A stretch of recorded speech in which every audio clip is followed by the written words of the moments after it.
国道7号上紧明年初会正式动工，行政院公共工程委员会甲交通部早起去高雄会勘。主委陈金德表示，这国道7号按算2003年完工，希望会当消透目前南部3条国道甲快速道路车阵。另外，针对大寮停车的争议，高公局讲目前干那会拆一间商办大楼，会尽全力做好补偿。最大，所以我们优先会由最主要的那个6标开始。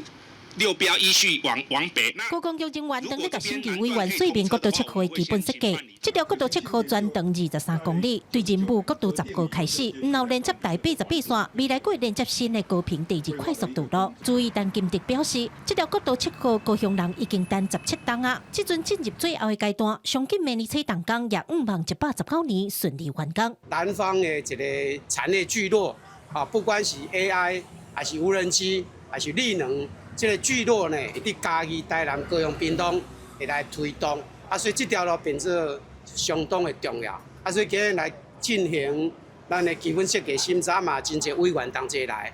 如果顺势咱希望明年第一季会当动工。